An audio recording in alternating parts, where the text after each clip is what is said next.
It's me, Joey P. Joe Pizzapia, back with another waiver wire video for Week 9 of Major League Baseball. If you haven't already, make sure you like, share, and subscribe to Fantasy Pros MLB so you can watch Leading Off live every single day, and also every time a new video or piece of content drops on the channel, you're going to know about it. So today, it's about the waiver wire pickups. We've got some infielders, we got some outfielders, we've even got a pitcher in there. So these are the names to add in fantasy for this week. Before we get to those names, just a quick reminder, go check out our sponsor, Sorare. Sorare is amazing. If you like fantasy baseball, and I'm pretty sure you do because you're watching this channel, go to fantasypros.com/collect. Sign up today for free because when you do, you can start scouting, buying, selling, and competing with the cards that you get in Sorare. They're digital baseball cards. You create your own team, you challenge out there, and you start to level up. Again, fantasypros.com/collect. That's the way you do it because Sorare MLB is the next era. And don't forget also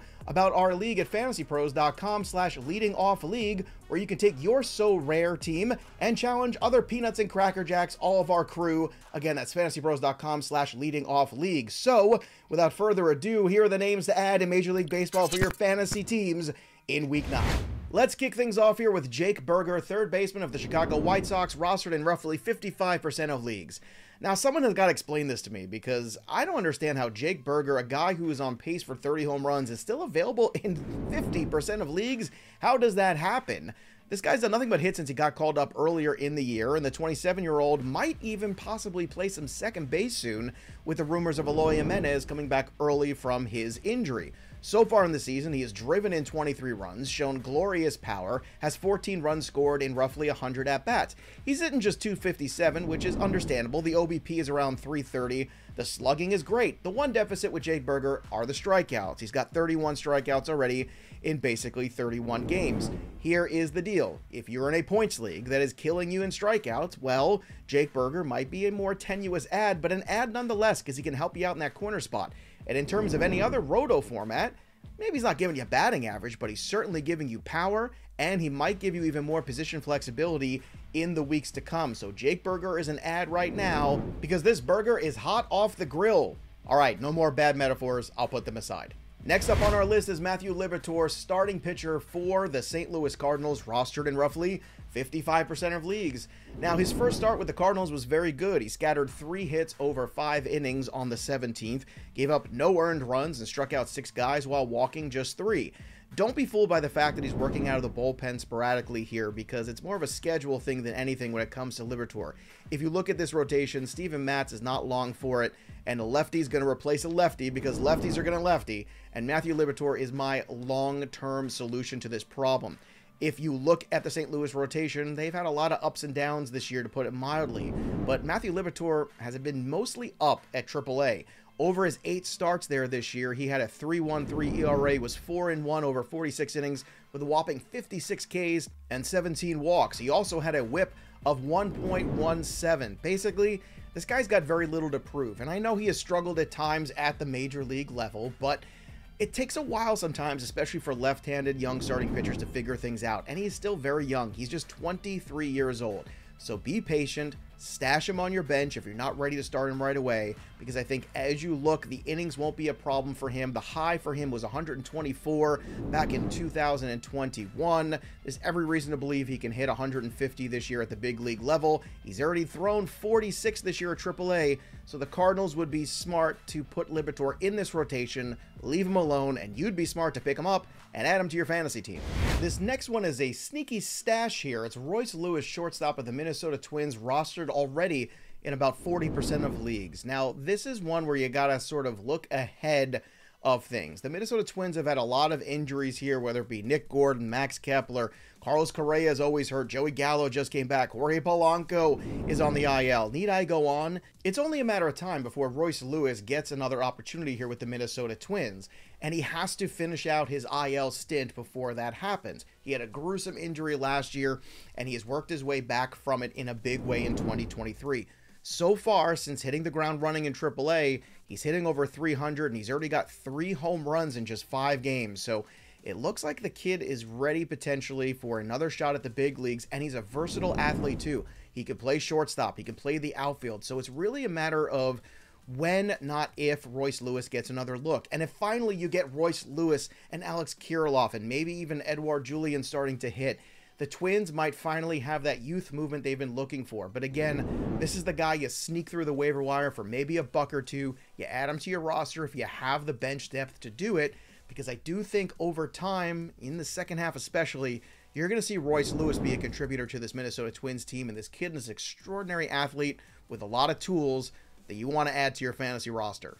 Next up on our list is Mickey Moniak, outfielder for the Los Angeles Angels of Anaheim, rostered in roughly 22% of leagues. Now, Mickey Moniak has really hit the ground running here, to put it mildly. He's hitting over 400 in his first 10 games, a 438 OBP, a 936 slugging, and an incredible 1373 OPS. He has 4 homers and 7 RBI in these 10 games. He also has 11 strikeouts and just 1 walk. So he's either hitting the ball hard somewhere or not making contact at all, but so far it's been pretty good. Now, if you look at what he did in AAA this year over 33 games, it was the PCL, so we'll take these power numbers with a little grain of salt. 8 homers, though, still pretty good. 23 RBI, 2 steals. He's an athletic kid. He also scored 27 runs over those 141 plate appearances, and he did hit 300 with a 939 OPS. So Mickey Moniak, once upon a time, was the #1 overall pick in a draft year that was a little bereft of some of the normal talent we're used to seeing. Now Taylor Ward seems to be the guy hitting the pine. If only some bald-headed, beautiful man predicted that way back in March. Oh wait, he did. It was me, Joey P. So Taylor Ward is basically giving up his at-bats now because he has done nothing. Mickey Moniak is the guy, at least for now, and maybe the future. And with Joe Adell also hitting for the Angels in AAA, Taylor Ward might not be long for a spot on the big league club at all. So I will be adding Mickey Moniak now while you still can, and hope that he can continue to give you anything close to what he's already produced. Perhaps he's a late bloomer at 25, but you know what? But hey, better late than never, so add Mickey Moniak to your team because he's so fine. Mickey's so fine, he blows my mind. I'm sorry, I said no more bad jokes, but apparently I was lying. Next up on our list is another outfielder. It's Brenton Doyle, center fielder for the Colorado Rockies, 32% rostered right now in different formats. So Brenton Doyle is a bit of a specific ad, and I'll tell you why. It's really for the stolen bases. He has got 7 already in just 24 games for the Rockies, and that speed is important in those roto formats, especially those roto head-to-head leagues. Although he's hitting just 239 right now, it should be noted he still has 14 runs scored. And if you look at the minor league track record of Brenton Doyle, and not just the PCL numbers from 2023, but over his whole 292 minor league career, this is a player that hit 287 with a 347 OBP and a 496 slugging. So I think the kid eventually will figure it out. The problem is, again, the strikeouts. 27 strikeouts, just 4 walks, so he's a little overmatched right now. I think if the Rockies just leave him alone, eventually he will figure things out, and he'll start to contribute a little more across the board. He has shown some pop in the minor leagues as well, including a 26-homer season back in 2022. So here we go. Give Brenton Doyle a spot on your roster, let him go steal some bases, and eventually, if he continues to figure things out at the major league level, I think you'll see some of that power start to develop and that batting average start to go up from that 240 range closer to that 260, 265 range. There's a chance at some point you end up dropping Brenton Doyle, but I think the play here is grab him now for cheap for a couple bucks, see if you can get something out of him in the stolen bases, and hope that the other pieces come along. And if it doesn't work out, well, you cut bait. But if it does, you might have a useful player on your hands, especially in deeper leagues. And last but not least is Paul DeJong, shortstop for the St. Louis Cardinals, rostered in roughly 30% of leagues. Now, Paul DeJong is a curious case because he is 29 years old, and once upon a time, this guy had a 30-homer season in 2019. He's never been one to hit for a high batting average necessarily outside of 2017, where he hit 285. In fact, over the last 3 years, he's averaged hitting a .197 and playing just 78 games on average a season. Not a great situation for him. But Paul DeJong this year seems like a whole different player. He's hitting 289 with a 366 OBP and a 627 slugging. He's got 8 home runs in those 24 games. He also has 8 walks, which is a nice thing to see, and 18 RBI along with 19 runs scored. If you're looking for his pace this year, well, he's going to hit over 25 home runs, and there's not a lot of shortstop necessarily that you can bank on for that. So if you're looking for some help in the middle infield, I don't know how long this is going to last, but if you consider the fact that he's showing the power and even some speed with 3 steals and this somehow renewed batting average, Paul DeJong clearly has put the work in to revitalize his career, so pick him up now before everybody else starts to notice in your league. Well, there you have it. Those are the names that I'm adding. Who are you adding? I want to know. Drop some of those names below here in the channel, in the comments in the YouTube, and I'll read them and I'll add some of those names to my teams. And also, when you comment and you're a subscriber, don't forget, you could also get a free 1-year premium upgrade to Fantasy Pros. How lovely does that sound?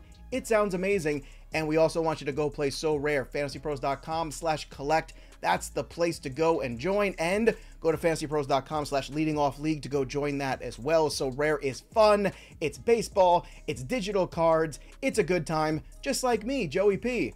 That'll do it for me. We'll see you next time, kids.